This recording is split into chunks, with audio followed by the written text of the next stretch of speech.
Good afternoon, year four, possibly good morning, depending on when you're watching this. I hope you are well. I hope you're healthy and enjoying life. We are taking a change of tack this week.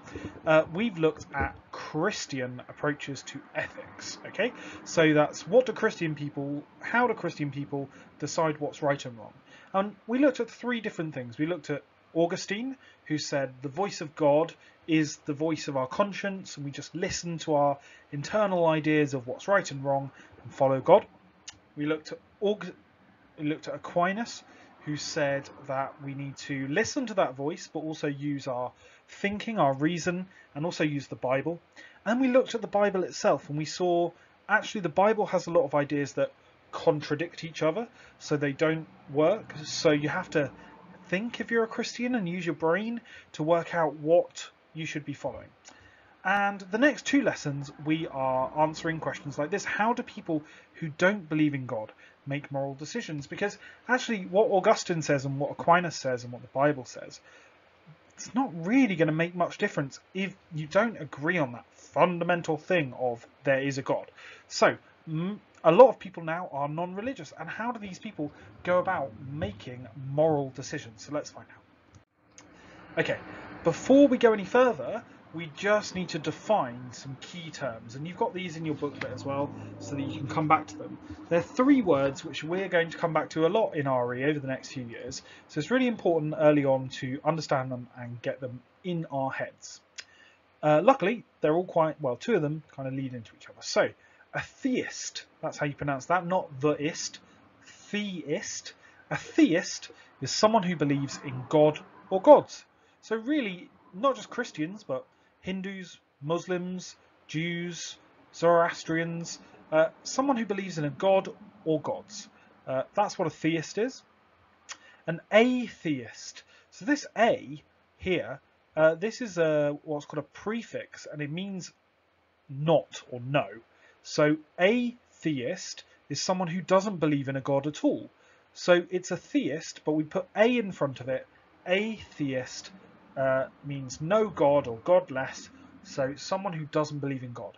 So the kind of people that we're going to look at today, they don't really believe in God. They are mostly atheists, or they might be this one, they might be agnostic. An agnostic is someone who is not sure if a God exists. Okay, so let's go over those again. A theist, someone who believes in a god or gods. An atheist, someone who doesn't believe in God. An agnostic is someone who isn't sure if God exists. So don't forget, you've got them in here, but just try and keep those stuck in your head. Theist, atheist, agnostic. Today we're going to look at a group of people called humanists, and they tend to be atheists, which means they don't believe in God, or agnostics, which means that they're not sure if God exists. So let's find out what their core beliefs are. Okay, here's a list. So this is what humanists believe, and humanists are not a huge group of people in the UK.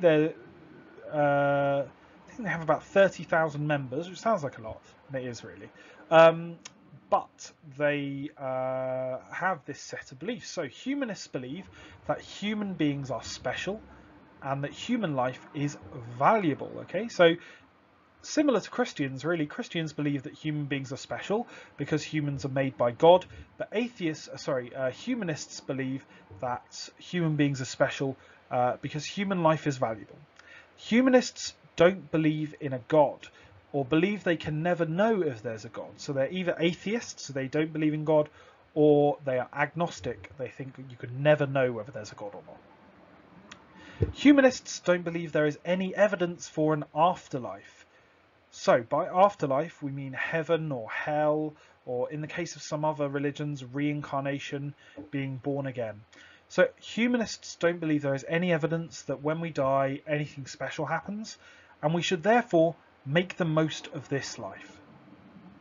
Humanists believe human beings should try to live full and happy lives and help other people to do the same. So they really want people to live happy lives, to live full lives, but they don't think you need to be religious in order to be able to do that. That's really the core belief of humanism. You don't need to be religious in order to live a good and moral life. And this lady here, this is Dr. Alice Roberts, and she is the president of Humanists UK. And Humanists UK is an organisation of people who share these beliefs. So, humanism, she says in 6 words: think for yourself, act for everyone. What do you think of that? Do you agree with that sentiment? Do you think that's good? Think for yourself, act for everyone. Yeah, I don't think there's anything wrong with that at all. I think it's very good, very nice. So, do you think humanists will go to the Bible to find advice on moral decisions? Probably not, no, because remember, the Bible is a Christian holy book. They don't believe in God. They don't believe in that Jesus was anyone special in particular, or at least that Jesus was the Son of God. So no, probably not. They might read the Bible anyway because it's a good and interesting book. Lots of non-religious people read the Bible, but they're not going to go there and find special advice on how to act. Do you think they believe that their conscience is the voice of God? No, not really. No, they believe that we have a conscience because everybody has a conscience. You can hear that voice in your head telling you to do the right thing, helping you to decide how to make moral decisions. But they don't believe that it's the voice of God. Do you think humanists believe in heaven and hell and punishment after death? No. Remember, that was one of their the big things about them, was that they don't believe in heaven and hell. They believe that everything we do happens in this world, in this life, so we need to do it well. So, how should people make moral decisions? Remember these 2 people here? This is Augustine with the heart that's on fire and the light and the veritas, and this is Aquinas looking up at the sky, looking up at God. So how should people make moral decisions? Well, Augustine says, I think people should use their conscience, as it is the voice of God in our heads. Aquinas says, I disagree. I think people should listen to their conscience, but also use their reason, their thinking, and the Bible. Okay? And this is Dr. Alice Roberts, and this is what she says. She says, I disagree with both of you. I don't think God is real, and I think you should use common sense and try to act in a way that's fair for everyone. Okay, so take a second. Which one of these do you agree with? Which one of these do you think is the right way? And maybe, actually, the way that you think people should make moral decisions isn't on there at all, because we've only looked at 3 different approaches out of hundreds, thousands of years of history. So maybe you've got a totally different approach altogether. Okay, let's go back to the birthday cake.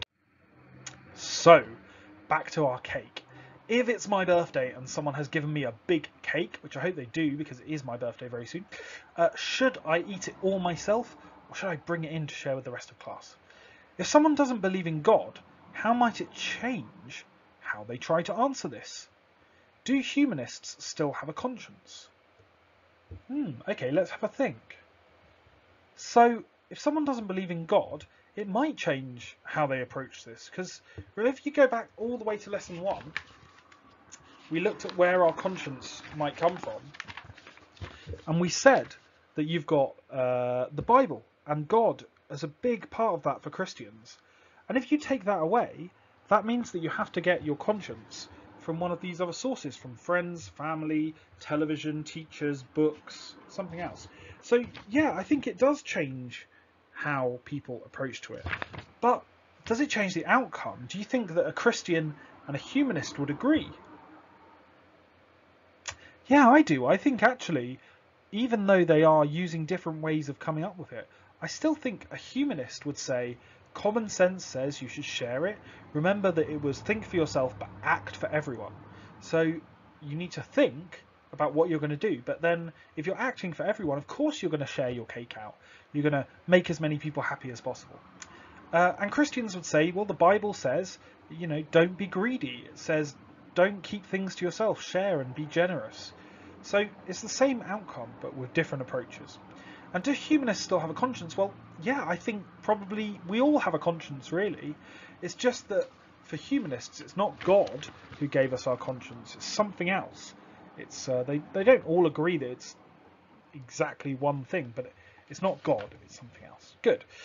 So, today, not much writing to do in the booklet, just one question, I think, which is, how would a humanist go about making the decision of whether to share their birthday cake? Okay, so I'd like you to have a go at answering that in a full sentence, please.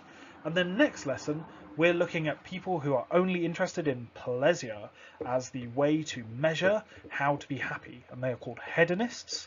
And that will be our last lesson on this topic. So you are doing incredibly well. I'm really, really proud and happy with how you're coming along, learning about these really exciting, really interesting, but quite challenging topics. Again, drop me a line if you've got any questions by email, and I will speak to you next lesson. Bye, Year 4. Bye-bye.